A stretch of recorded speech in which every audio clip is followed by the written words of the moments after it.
There's the construction. This is our first time doing that. There's going to be a beautiful day. These are really neat videos. Testing, can anybody hear me? Hi. Yes. Can we get everybody get a seat or a place to watch the program?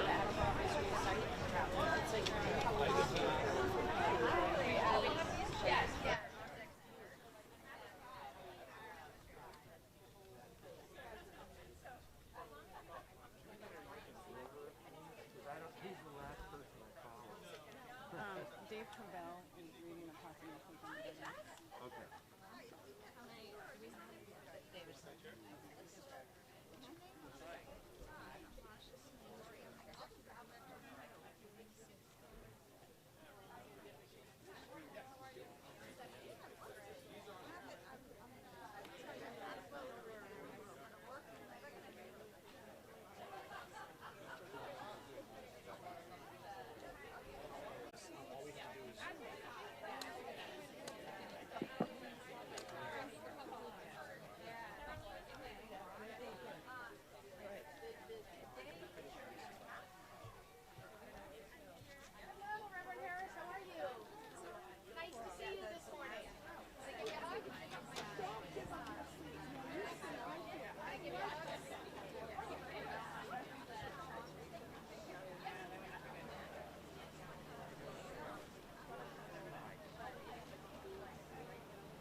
We're doing a test. Can everybody hear me? Can I hear me in the back? Everybody? Okay. All right. Thank you everybody for coming. Welcome to our Attleboro's annual Rainbow Pride flag raising event. I'm so excited that you're here and extremely glad that we have so many speakers this year. We have 12. We will hear from state senators, state representatives, a Lutheran pastor, a teen ally, a transgender resident, municipal council members, and more. We have representatives from T-Flag at the table over here to my left, so please visit them to see the support that they can offer. And I also hope that you'll join us as we sing while we raise the rainbow flag later. So it's June. It's often named Pride Month by LGBT community and allies. There are always Pride celebrations in big cities. My family and I often go to Boston and Providence for their celebrations. And then there was COVID. 2020 Pride celebrations were canceled. This year they're canceled or postponed again. It's so important for individual cities like Attleboro to have events like the rainbow flag raising to show support and to acknowledge the struggle LGBT people have all the time, not just in June. COVID has made things especially hard. We were all told to hunker down, stay home, social distance, and stay with your own households. What if you're a teenager who has just come out to their parents before the pandemic and their parents are not supportive? All you want to do is get away from your household and leave the house because you feel unsafe and scared. These are hard times for LGBT people, and we don't really think about that until they are part of your family or friends. A person doesn't change who they are just because of who they love. They are just as smart, just as funny, just as kind, even if they love someone of the same gender as they identify. We are so fortunate to live in Massachusetts, where there have been so many reasons to feel included. Mass has been called the most advanced in LGBT rights legislation. We were the first state to pass the same-sex marriage in 2004, and most recently, in November 2018, we became the first state in the country to support transgender protections through popular vote. Several other states can still fire you for being gay. On his first day in office, President Joe Biden signed an executive order affirming the importance of LGBT rights. The order directs federal agencies to enforce federal laws prohibiting sex discrimination in a manner that also prohibits anti-LGBT discrimination in a variety of areas, including employment, education, housing, healthcare, and credit. It reads, every person should be treated with respect and dignity and should be able to live without fear, no matter who they are or whom they love, the order states. Children should be able to learn without worrying about whether they'll be denied access to the restroom, the locker room, or school sports. Adults should be able to earn a living and pursue a vocation, knowing that they will not be fired, demoted, or mistreated because of whom they go home to, or because how they dress does not conform to sex-based stereotypes. People should be able to access health care and secure a roof over their heads without being subjected to sex discrimination. All persons should receive equal treatment under the law, no matter their gender identity or sexual orientation. That's what that executive order reads. June has once again been marked as Pride Month by President Biden and his administration, something that his predecessor refused to do. It is once again nice to see a glimmer of hope. Do you remember seeing the White House all lit up in rainbow as President Obama helped to celebrate the nationwide repeal of DOMA, the Defense of Marriage Act, in 2015? That was a beautiful sight, a show of support from the highest office. President Biden sees LGBT people as just people. He has promised to reverse all the anti-LGBT executive orders that were previously put into place during the last 4 years. Biden really sees LGBT people as equal, and he has showed this by appointing Pete Buttigieg, the first openly gay man to hold a spot on his administration, as Transportation Secretary, and has appointed Rachel Levine, the first transgender woman, to serve as Assistant Secretary of Health. A total of 7 LGBT people have been appointed to serve in prominent positions under this presidential administration. He wants to see full equality, and he promises to sign the Equality Act when it comes across his desk. It just needs to get there. So what is the purpose of Pride? Why do gay people celebrate Pride? Why do we even need to raise this rainbow flag? It's a struggle to be visible, to be understood, to be treated the same as everyone else, with the only difference being who we love or how we identify. The struggle is real. It might not be real for you, but it shouldn't even be an issue. We want only the same rights, to go to the same places, to buy the same things, and not to have to hide who we are. We celebrate Pride to be with our fellow gay people and to celebrate the commonality of being discriminated against, but in a place where we are not. This is Pride, going to a location and celebrating who we are and showing it proudly without fear. It's holding hands as you walk down the street, or kiss as you leave, or greet each other without fear of getting accosted or getting a look of disgust. Still, for a majority of LGBT people in America, it's uncomfortable at best and dangerous at worst to express ourselves in public. The bias is there. We can see it and feel it every day. We need you, our straight friends, to stand up for our rights for life, liberty, and our own pursuit of happiness as humans, just like you. This is why we celebrate Pride and why we raise the rainbow flag. Thank you for your support.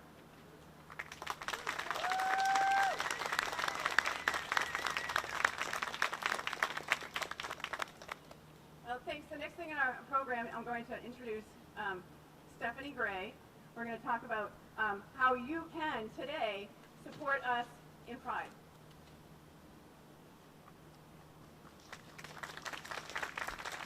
Thank you, Laura. Hi, everybody. Thank you for being here today. When the pandemic hit last year, our ability to gather in person to celebrate Pride Month was understandably limited. One of the many things that area residents did in response was to decorate the outside of their homes for Porch Pride. We received many photographs of homes with their own rainbow flags and signs displayed on their property, signaling unity and support for the LGBTQ community. While we are slowly coming out of the pandemic and more able to gather in person to celebrate Pride together, like we are today, we think that the Porch Pride effort remains a great way for people to demonstrate their support. If you participate in Porch Pride by hanging your own rainbow flag on your home, the Council on Human Rights will gladly post your photo on our social media anytime throughout the month of June. If you'd like a rainbow flyer so that you can participate in Porch Pride, we have some available for you to take home with you today. It is now my honor to introduce the co-host of this event, and Attleboro's Mayor, Paul Heroux.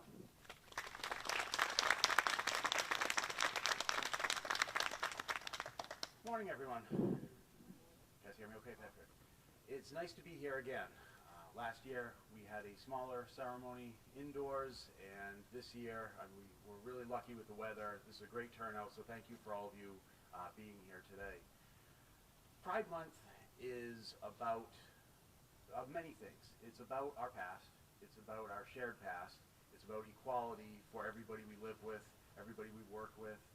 It's about celebrating LGBT rights and all of the successes that have happened up to this point. It's also about the future. It's about recognizing that we still have a lot of work to do now and in the future.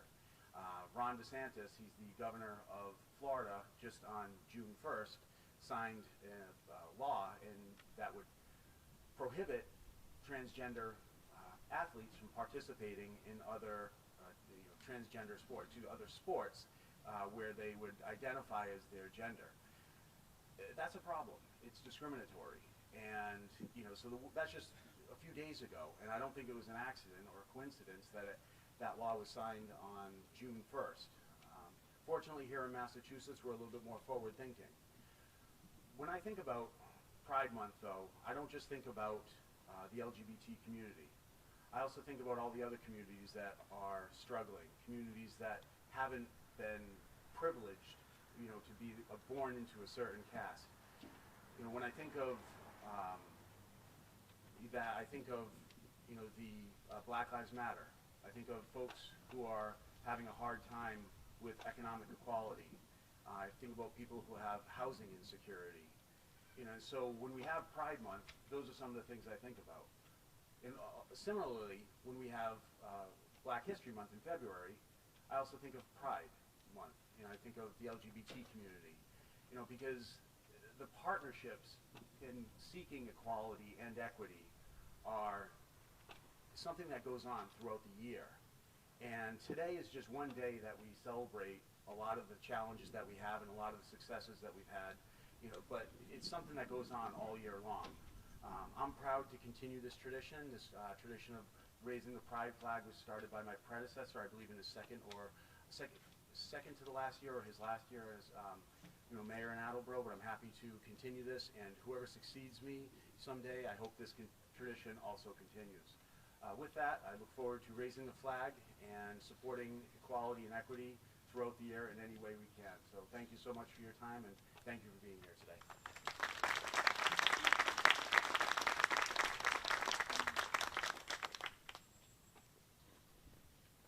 Okay, next I'm going to introduce Joe Ordog from PFLAG Attleboro. PFLAG, of course, is always a supportive group. There's parents and friends of lesbians engaged, and we have a chapter right here in Attleboro.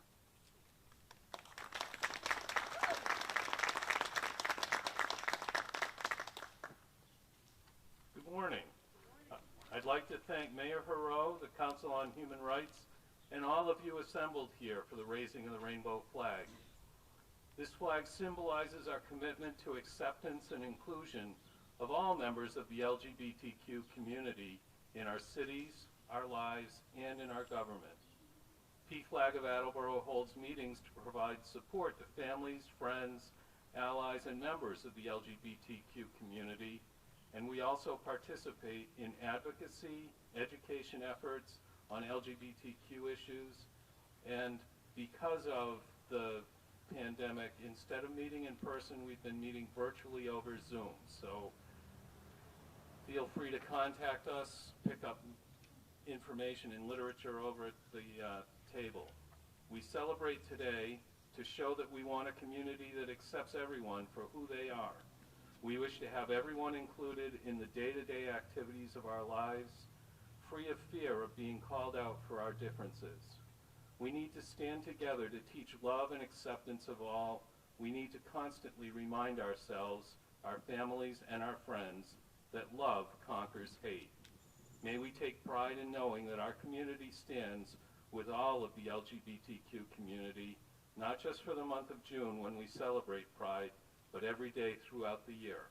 Happy Pride.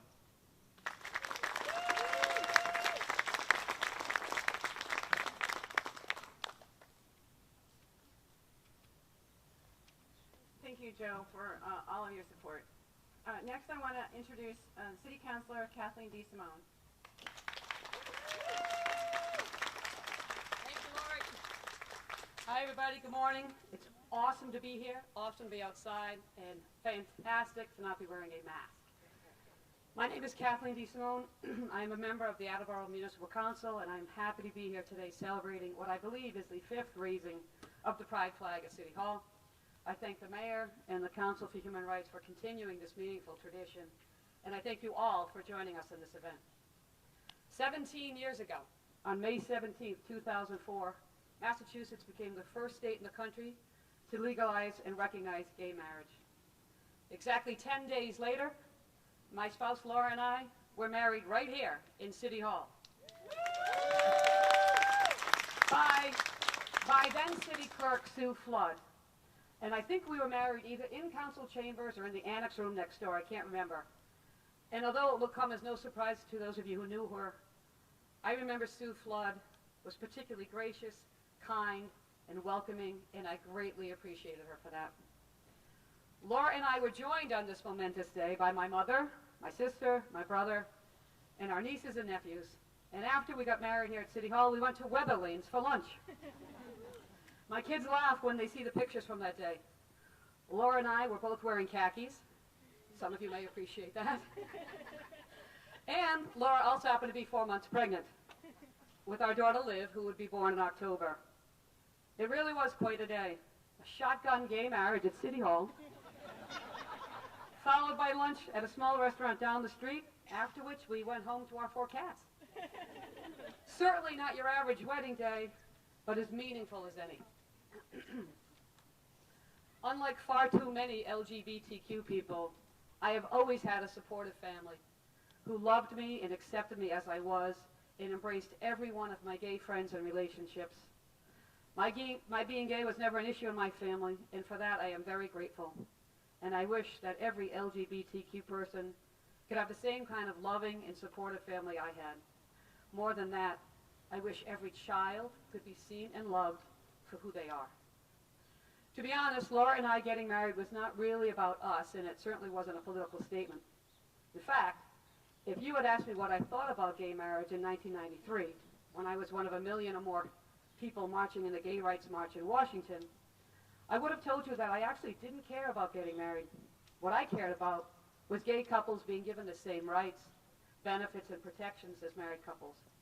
What I cared about was LGBTQ people not being killed, harmed, fired from their jobs, and discriminated against because of their sexuality.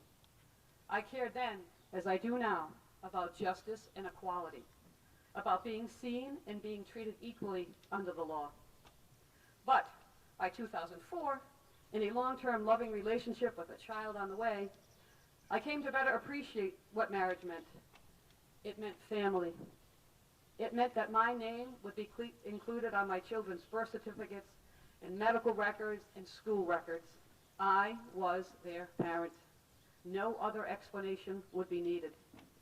It meant a public commitment and set an example for our children and others. It meant we now had a choice that we did not have before. And I am deeply and forever grateful to Massachusetts for being the first state in the country to recognize gay marriage and to give LGBTQ people a choice. Much has changed for the better in my lifetime, and in many ways my story is rather uneventful, somewhat boring in fact. For that I am thankful. Since moving to Attleboro in 1998, neither Laura nor I have experienced any overt discrimination or harassment. And as far as I know, having gay parents has not caused any particular challenges for our kids. And although I know that life for LGBTQ people has greatly improved since Stonewall in 1969, there is still work to be done. So when I look at the Pride flag today, I celebrate how far we have come. But I am mindful of the extreme violence against trans women, particularly trans women of color, and the bullying, harassment, and dramatically increased risk of self-harm and suicide facing trans youth who defy sex or gender norms. Folks, no one should be hurt or die for being who they are. It is my sincere hope, as we celebrate Pride Month and all that is indeed changed for the better, that this Pride flag continues to serve as a message to us all every day that the work is not over until we protect and affirm the dignity of all people. Thank you.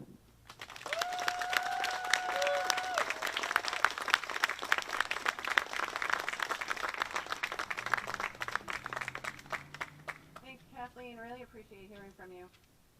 Now I want to introduce State Senator Becca Roush. She's been here, I think, every single year to speak at the Pride flag raising, and for all her support, I really thank all of her words. Thank you. Good morning. Well, Counselor, you are a tough act to follow. It is a privilege, a real privilege to be here with you, especially in person, to see all of your faces. I actually had to think about putting on lipstick on my way here. That is a new thing for me. It's such a privilege to represent the great city of Attleboro in our legislature alongside my dear friends and colleagues, Senator Finney, Representative Hawkins, and our newest member of the delegation, Representative Scanlon. Thank you to the Attleboro Council on Human Rights for hosting this event, to Lori Sawyer for your unwavering commitment and incredible work, to Mayor Hero for his co-sponsorship, and to everyone who made this morning's event, finally back in person, possible. It is really, truly such a joy to be here to celebrate the LGBTQ community in Attleboro and beyond. My friends, it has been quite the year. A year and a half, really. After all the hardship and all the perseverance, our queer and trans friends, family, and community members deserve every ounce of space and time to revel in the celebration, joy, reflection, and resistance of this month. At its foundation, Pride is a protest. And it is incumbent upon us to celebrate and remember and honor the queer and trans women of color whose resistance to police brutality in New York City gave rise to the LGBTQ rights movement we know today. Indeed, gave rise to this month, this day, and the flag that we will shortly raise.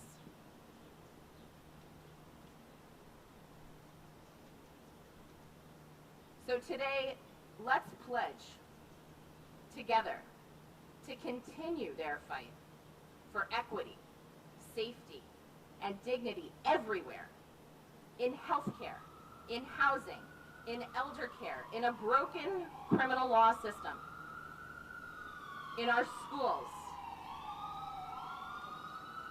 in policing,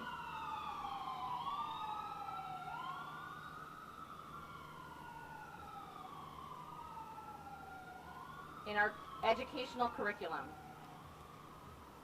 and in our work to affirm young people everywhere.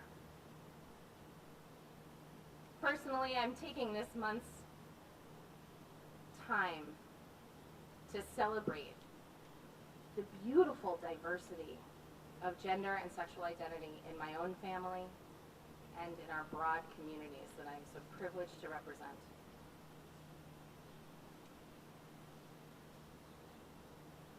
And we must keep that fight. We must keep that love. And we also must keep the joy. The joy and the love and the embraces and the celebration and the appreciation and acceptance and rejoicing and so much more. We must keep pushing for equity, intersectional equity, and justice. And we must give space to the love and the joy and the celebration that Pride brings each and every year. It is one of my favorite months. And that work to both keep pushing and keep persevering and celebrate the joy and the love starts here as a community in Attleboro, even amidst the hardships of the last year and a half. Perhaps even more so because of it. We are back together today, safely, collaboratively, to rejoice with each other and celebrate the diversity of sexual identity, gender identity, and love that we have here in our community. such an honor and a tremendous privilege to join you this morning and share a couple of thoughts. I hope everyone has a joyful, peaceful, and reflective Pride Month ahead. Thank you so much.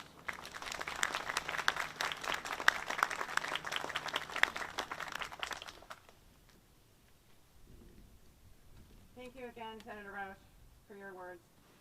Now I want to introduce somebody who I just actually met in person today, met for the first time on email, Reverend John Keogh, pastor at Emmanuel Lutheran Church, to come and speak for us.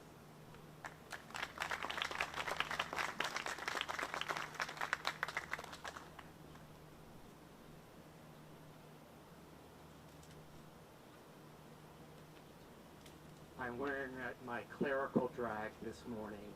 I don't usually wear it on Saturdays. Usually it's reserved for Sundays.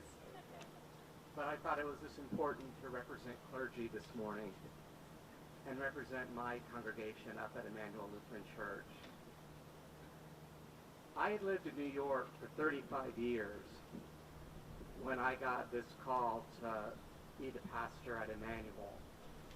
And I remember distinctly sitting in the house where the interview was taking place.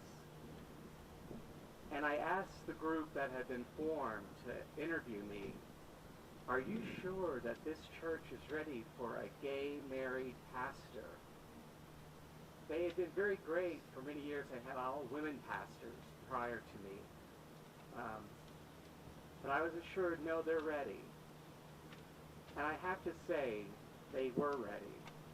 The question was I ready to leave the security and the safety of being a gay man living in New York City to move to Attleboro? I had some fears. I had visions of people protesting in our front yard and didn't really know what I'd expect. It didn't help that when I drove up to our parsonage, the next door neighbor had a Trump 2020 flag flying outside his house. I thought, oh God, I'm in trouble. But I've had nothing but good experiences in Attleboro. I've had the fortunate opportunity to meet many people who are really allies of the gay and lesbian family. I had the unique privilege of having to pastor a young lady who now has come out as trans at age 11. I kept thinking when I was 11 years old, I barely knew my name. I surely didn't know my sexual identity, how to identify myself so clearly. I'm having the opportunity to work with her. And it's so great to see so many people here today that have been married as gay men and women.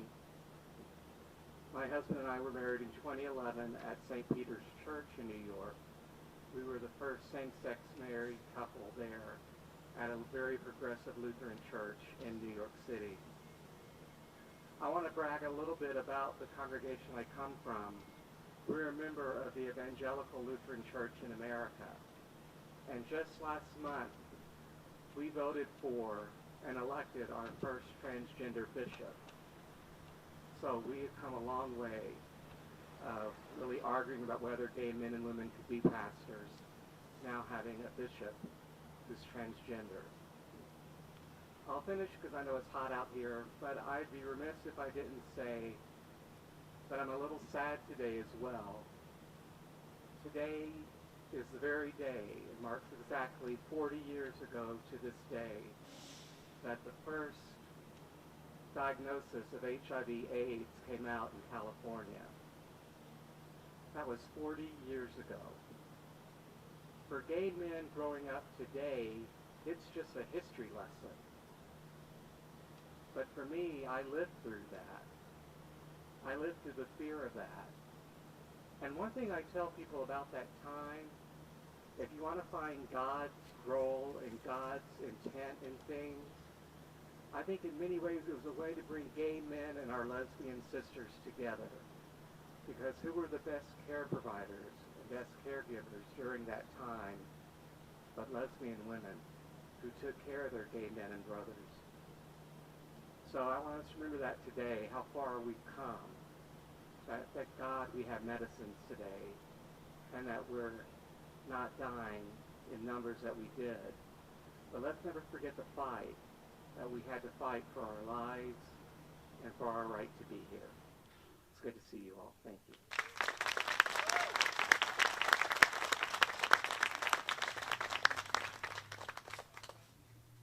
Thank you, Reverend Kehoe, for sharing your story. Next, I want to introduce State Senator Paul Finney. He, again, like Senator Roush, has been probably speaking at our Pride flag raising from the beginning, and I really appreciate him coming here again today.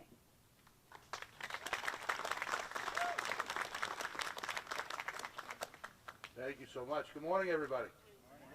Whew, you ready for the heat?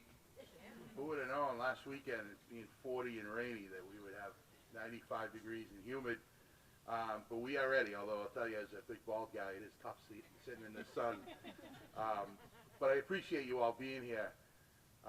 What a momentous occasion today, especially as we come through the last year. Think about what we've been through as a community, as a country, as a people, as a society.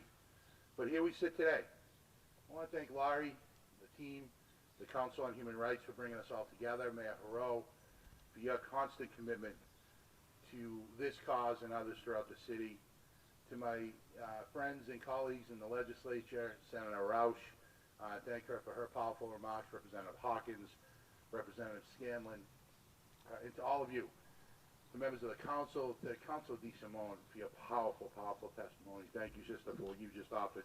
Gave me a little bit of hope sitting here this morning. As we celebrate Pride Month across the globe, we will once again have a symbol so simple in its presentation, but one steeped in struggle and a fight for justice and equality, right here in Attleboro. The Pride flag that will fly over our city halls is a reminder to us of a sobering history, but even more so, it is a symbol of a hopeful future.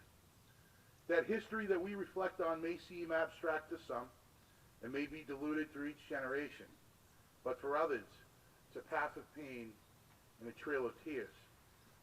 In this time of turmoil and divisiveness, separation and cynicism, we have the power, each of us, to bring together our communities in solidarity with each other. That is what the Pride flag represents. It is your commitment. It is our commitment as a community. We are sending a message that whether you yourself are a member of the LGBTQ+ community or an ally, we walk together. And we fight for justice and equality with each other and for each other. What a powerful, powerful message that is. That no matter our background, our faith, our politics, our color, what we do for work, where we are from, and yes, how we identify and who we love, that we in Attleboro are a proud community who understands that love is love is love is love. And through that lens, we will see that we have not yet reached our destination and our journey continues. As allies on this march together, we must hold each other accountable and realize that it is not enough to just say that I'm not homophobic and I don't engage in hate or violence. We are called upon to stand up and speak out when we see it, whether it's in our own community or even in our own households. For those that need to hear these words right now, I'm on your side. As allies on this march together, we must hold our elected officials accountable and ensure that our healthcare system is built on equity and not one that discriminates against people because of who they love or how they identify. For those that need to hear these words right now, I'm on your side. As allies on this march together, we must work towards systemic changes that make it just as easy for a member of the LGBTQ+ community to start their family and raise their children as it would be for me. For those that need to hear these words right now, I'm on your side. As allies on this march together, we must lift up and protect those in the trans community that feel the pain of stereotypes and the fear of violence. For those that need to hear these words right now, I'm on your side. And as allies on this march together, we must listen for loved ones that may feel trepidation, tension, nervousness, confusion, or anxiety over speaking their own truth. They need to know that they are loved and treasured beyond measure. For those that need to hear these words right now, I'm on your side. So we lift up our collective voices today to proclaim that love is love, that all are welcome, all are accepted, all belong here. And as we confront our own biases and that of our society, there has been no greater act of solidarity than to tell our neighbors, I'm on your side. And that is what we're doing today, lifting each other up, showing reverence toward a history of struggle, and participating in a future of hope. For those that are frustrated with injustice, tired of having to fight for equal rights, worried for their safety, questioning themselves, dealing with stereotypes, worried about reactions, or wondering what the future holds, I'm on your side. Happy Pride, Attleboro. Thank you.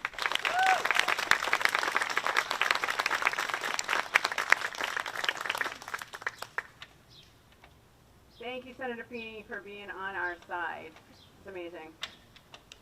I'm not going to introduce this person too much, but I want to let you know that my friend Carissa Johnstone is here, and I can't wait to hear what she has to say.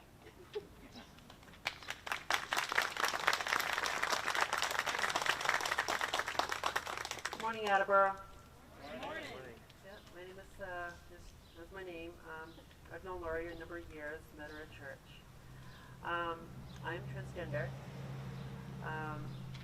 Just want to preface this by these are my opinions and my experiences. A little introduction. I knew by 8 years old I was not a boy. I was something else other than a boy. By 11, I had the wrong body. Right? Wrong equipment, wrong everything. By high school, traditional dating, asking girls out was impossible. I felt too defective to do anything, to have any self-esteem, to do anything of that order. I was meek, quiet, proper, well-behaved, generally, submissive to rules and authority, and internally, very feminine. Through my 20s, being a late bloomer, some dating, I got dumped a lot. I was married in my 30s, wrong person, got divorced. There were many times throughout my life I tried to prove to a person, women at the time, that I was enough man for them. Failed.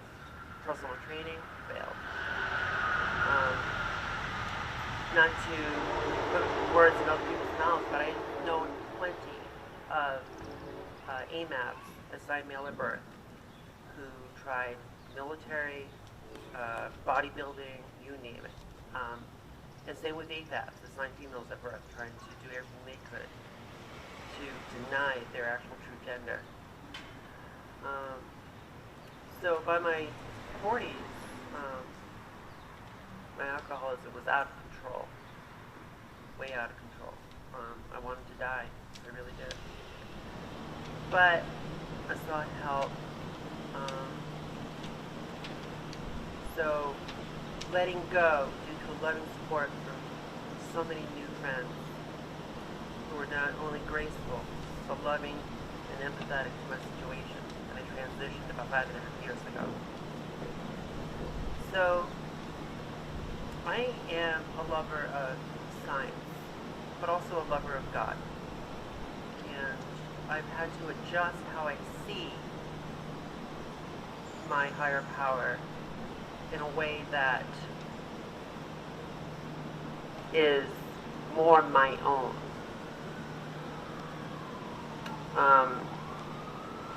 First of all, why are some people, institutions, etc., are unsupportive or sometimes even hostile, one might ask?